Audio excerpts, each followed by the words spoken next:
My name is Diane Kaufman. I'm 66 years old. I want to tell you something that took me an embarrassingly long time to understand. I will tell it the way it actually happened. I thought I had done everything exactly right. I am a person who plans. I built businesses for a living. You do not survive in that world without looking ahead. We had the savings in the right places. We had the monthly budget mapped out for the next 3 decades. We had the fixed income streams perfectly calibrated. I even had the Social Security timing calculated to the dollar. I had the Medicare paperwork filed exactly on time. I had the adult children settled. I had the mortgage paid off. I knew how to plan a transition. The calendar cleared exactly on schedule. But here is the thing, the plan was a trap. Not the financial part. The money is real. My accountant knows the numbers. You do not need to. The trap was the daily reality. I built a completely safe, perfectly predictable routine for my retirement. I wanted it to be seamless. I thought a quiet, frictionless life was the reward for 40 years of solving other people's problems. I was entirely wrong. Within 6 months, that safe routine was slowly making me disappear. I am not going to pretend I was a victim of circumstance. I was not. I built the cage myself. I designed it. I decorated it beautifully. I thought I was protecting myself from stress. I was actually protecting myself from living. The friction of the work is what keeps you alive. Without it, you just shrink. You stop being the person who built a life. You become a person who just maintains a schedule. It happens very quietly. Nobody warns you about the quiet. You think you are resting. You think you are finally enjoying the peace you earned. But you are not resting. You are fading. You wake up and the house is perfectly quiet. The air conditioning is humming. The coffee is made exactly the way you like it. You sit in your favorite chair by the window. You read the news on your tablet. You check your email. There is absolutely nothing urgent. Nobody needs a decision from you. You water the orchids in the sunroom. You walk down the driveway to the mailbox, and that feels completely empty. Not good weird, just weird. You look at the clock on the kitchen wall. It is only 10 in the morning. You realize you have nothing to push against.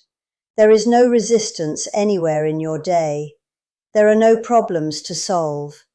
There is nothing that requires you to be sharp or capable or fast. That safety starts to feel like a very soft, very expensive waiting room. You start to dread the sheer volume of open time stretching out in front of you. I am not going to give you a 5-step system for fixing this.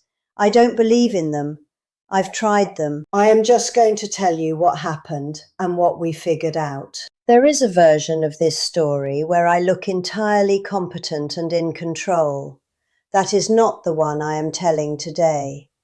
I am telling the version where I almost let a comfortable routine erase the woman I spent decades becoming. I was standing in my bedroom on a Tuesday morning. The house was perfectly still.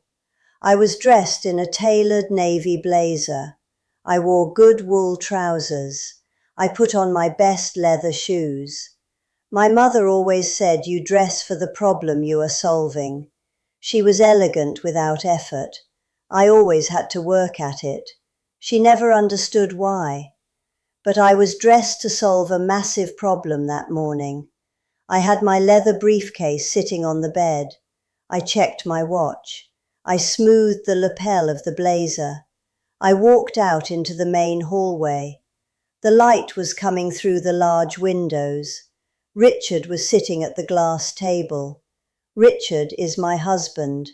We have been married for 38 years. He retired 3 years before I did. He was fine immediately, just fine. I watched him do it with great irritation. He looked up at me that morning over his newspaper. He had a coffee cup in his hand. He did not say anything for a long time. He just looked at the blazer.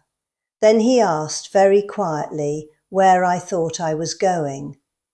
I told him I had a crucial meeting with the partners on the commercial lease. I told him we had to finalize the square footage. I was using my crisp professional voice. He put his coffee cup down on the glass table. It made a sharp little sound. He looked right at me. He told me the lease was signed 3 weeks ago. He told me the partners were already doing the build-out. He told me I didn't work there anymore. I had written the meeting in the wrong week of my leather planner. Actually, that is a lie. I had just copied the old routine into the new month because I couldn't stand looking at the empty white squares. I stood there in the hallway. I was fully dressed. I had my briefcase. I had absolutely nowhere to go. I stood there for 10 minutes. I did not move. Then I turned around and went back to the bedroom. I put the briefcase on the floor. I sat down on the edge of the mattress. I laughed. It was a dry, terrible laugh. Then I cried a little. Then I was fine. But that was the exact day I understood what transition actually means. It is not a date you write on a calendar. It is a Tuesday when you are overdressed for absolutely nothing. Richard noticed what was happening long before I did. He came into the bedroom later that afternoon. He stood in the doorway. He said, carefully, "You're not bored. You're lost. Those aren't the same." I didn't speak to him for 2 hours after that. I was furious because he was precise. Then I came back out to the kitchen and said, "You're right." That was the beginning of figuring it out. So I want to go through 5 things I've noticed about this.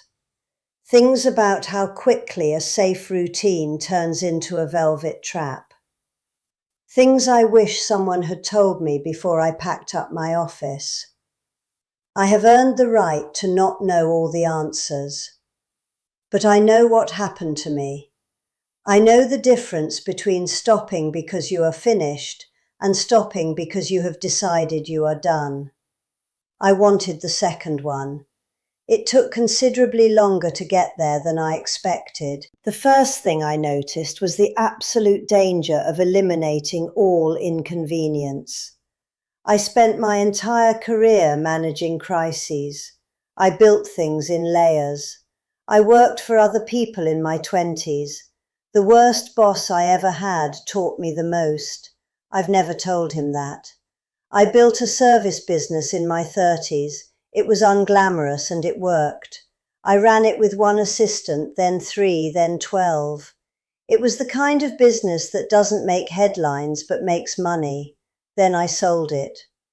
I spent my 40s helping other women build what I had already built. My days were entirely full of friction. I was the person I wish I'd had at 32. I negotiated leases. I fired vendors. I solved logistics failures. When I finally retired, my only goal was 0 friction. I wanted everything smooth. I ordered all our groceries online. I hired out the lawn care and the pool maintenance. I set every single utility bill to autopay. I created a perfectly smooth existence here in South Florida. The temperature in the house was always exactly 72 degrees. The schedule was always entirely open. I thought this was what elegance looked like.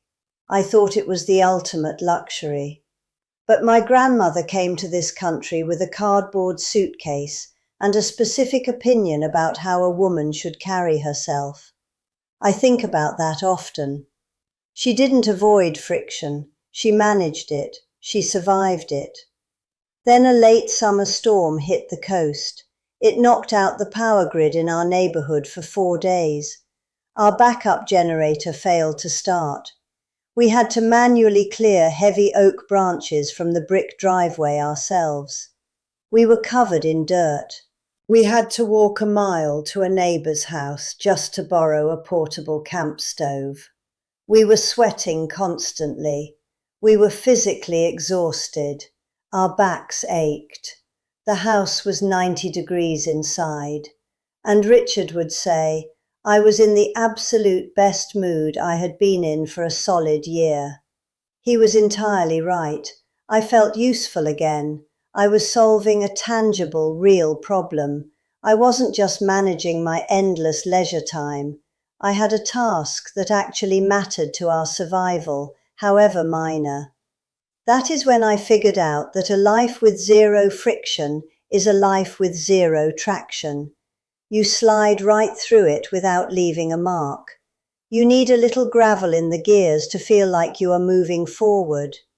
When you systematically remove all the inconvenience from your days, you accidentally remove all the purpose. You need things to be slightly difficult. Comfort is a temporary state. It is not a project. It is certainly not a personality. The second thing is how rapidly your physical world shrinks to match your routine. I had this grand idea that retirement meant wide open spaces. I thought I would go everywhere, but my safe routine kept me strictly within a 3-mile radius of my front door. The upscale grocery store, the corner pharmacy, the quiet coffee shop, the house, that was the entire loop. I spent 20 years of my life sitting in middle seats on commercial flights. I traveled constantly for meetings. I lived out of suitcases in unremarkable hotels. Now I don't fly commercial if I can avoid it. I earned that right. I thought I was simply choosing comfort and efficiency, but I was actually just building invisible walls around myself. I remember getting ready to drive down to Miami to meet my daughter Sophie for lunch. Sophie is 37. She is married. She is building her own business now. She is ambitious and occasionally completely exhausted. I give her advice only when she asks for it. I learned that the very hard way. She lives about 40 minutes away, depending on the hour. I stood in my kitchen and caught myself panicking about the drive. My heart was actually racing. I worried about the heavy traffic on the interstate. I worried about the specific concrete parking garage near her office building. I worried the spaces would be too tight for my car. I almost called her to cancel the lunch. Over a parking spot. That cost me something to admit. It was humiliating. I once negotiated a commercial lease buyout worth millions of dollars.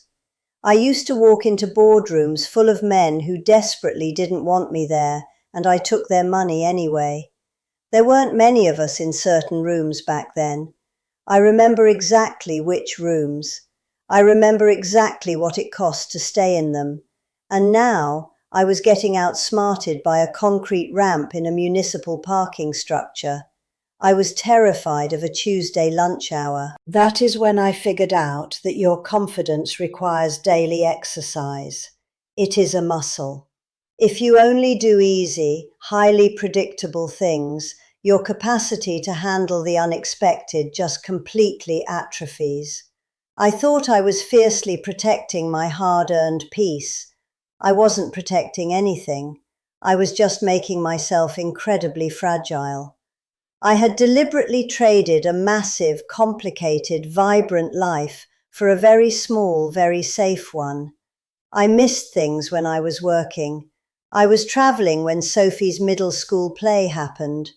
I was on a conference call when Richard needed me to just sit still. I made choices. I don't pretend they were free. But this new, suffocating safety was costing me too. And the price was my own competence. The third thing is the dangerous illusion of productivity. This is the trap that caught me completely off guard. Because I was a business owner, I started treating my empty leisure time exactly like a job. I attacked it. I read 3 heavy non-fiction books a week. I completely reorganized the kitchen pantry by expiration date. I catalogued 30 years of old printed photographs and put them into archival binders. I approached a blank Tuesday afternoon with the exact same aggressive efficiency I used to bring to quarterly financial reviews. I was incredibly, exhaustingly busy from 8 in the morning until 5 in the evening. But I wasn't actually doing anything of value. My grandson Noah came over one afternoon. He is 9 years old. He reminds me intensely of my late father. My father was an accountant. He was precise, careful, and warm in a very quiet way. He negotiated absolutely everything. Noah negotiates absolutely everything. He watched me bustling aggressively around the kitchen island. I was wiping down spotless granite counters. He asked me what I did all day now that I didn't have an office. I started proudly listing my little daily tasks for him: the morning gardening, the assigned reading, the intricate organizing, the precise scheduling of the pool maintenance. He looked at me, completely and utterly unimpressed. He crossed his arms. He said, "So you just clean up?" Out of the mouths of children. I had absolutely no defense. I just stared at him. He was entirely, devastatingly accurate. I don't fully understand why, but we have this desperate, clawing need to justify our existence through tasks. We think being busy is the same as being important. My son Jonathan lives in New York. He is 40. He works in high-level finance. It is a field I understand perfectly but don't discuss. Jonathan is better at money than I am. I take absolutely no credit for that. He is occasionally much too direct with me, and I secretly love that about him. He called me one afternoon while I was reorganizing my desk drawers for the third time that month. He asked what I was working on. I froze. I couldn't give him a real answer. I muttered something about paperwork. The money is real. I'm not going to pretend otherwise. But there is a version of yourself you think you will magically become when you finally have enough capital. And then you finally have enough. You look in the mirror, and you are still exactly yourself. That was the most profoundly useful disappointment of my entire life. That is when I figured out that checking small boxes on a daily to-do list doesn't mean you have a purpose. It just means you own a pen. I was using busy work as a daily anesthetic.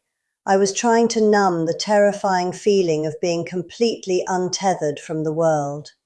You absolutely cannot organize your way into a meaningful Tuesday. A clean pantry is just a clean pantry.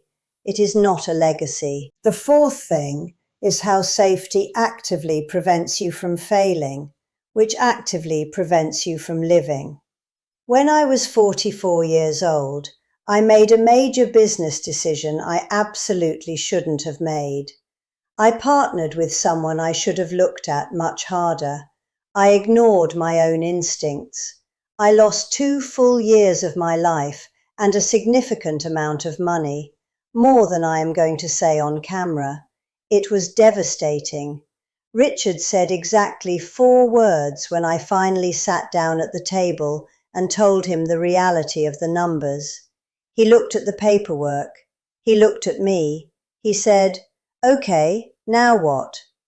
That is the only piece of business advice I have ever truly needed. I recovered from that massive failure. It forced me to rebuild. It shaped my entire philosophy.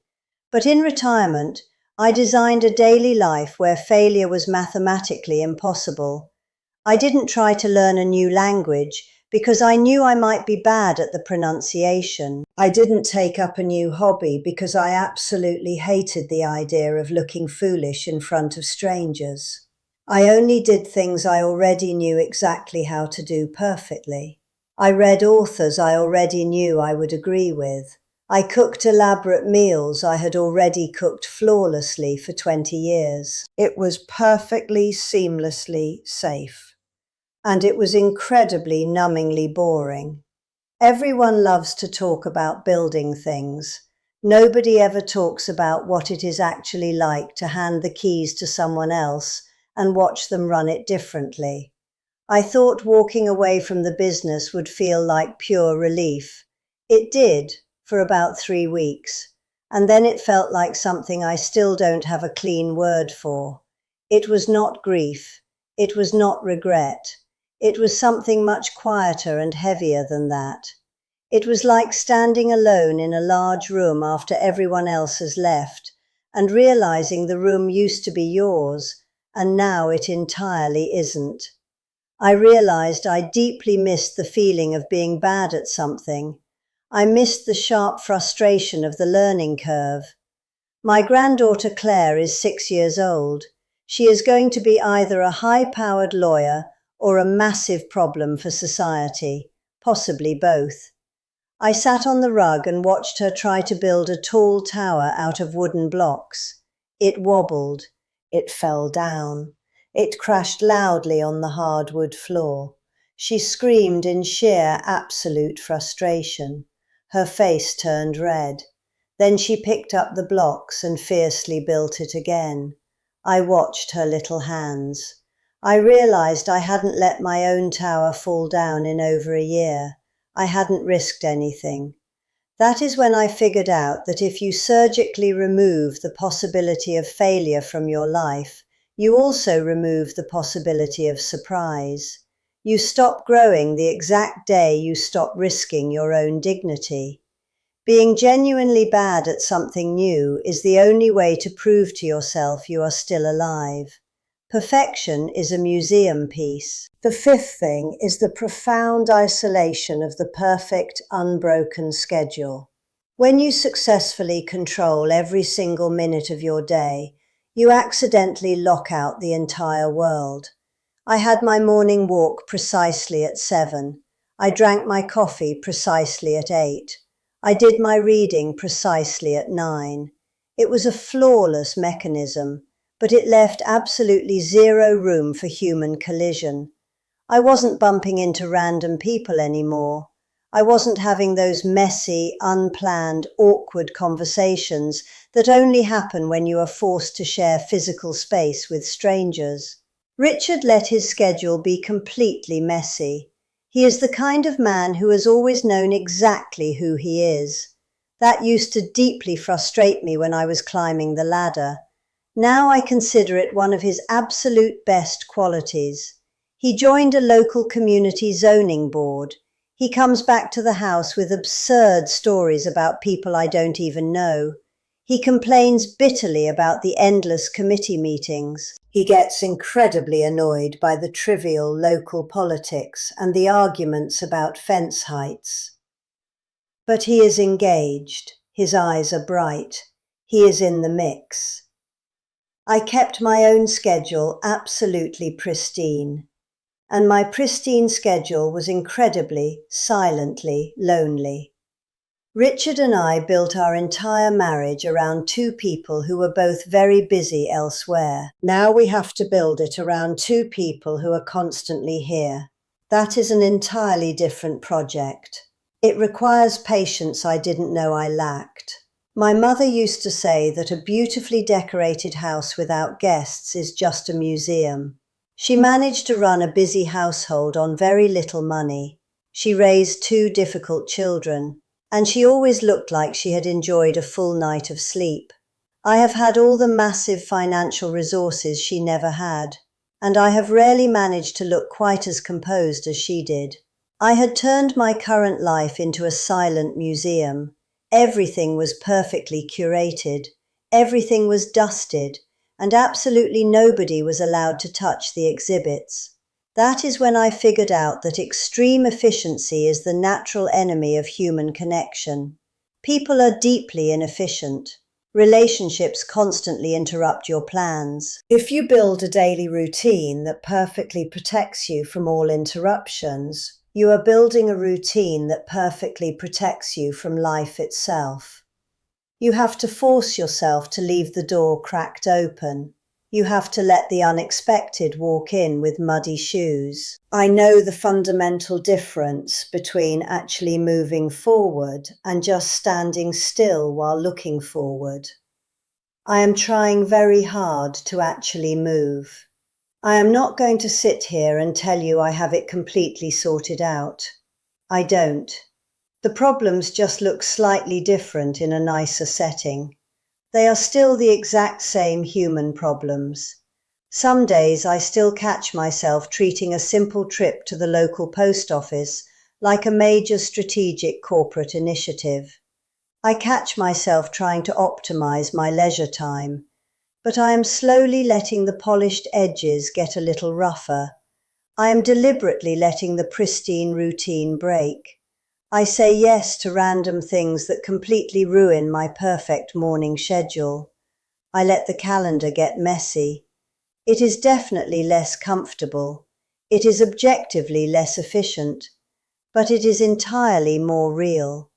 And I think that is worth saying out loud. If something in here actually landed for you, leave a comment below. I read them. I find them useful. Honestly, I find them more useful than I ever expected to. Tell me about the routine you built. Specifically, what is the one safe habit you picked up in retirement that you eventually realized is actually holding you back? Don't give me advice. I have enough of that. Just tell me what actually happened to you. I find those stories matter. I will do a follow-up on this later. Subscribe if you want to see it. All right, take care of yourselves.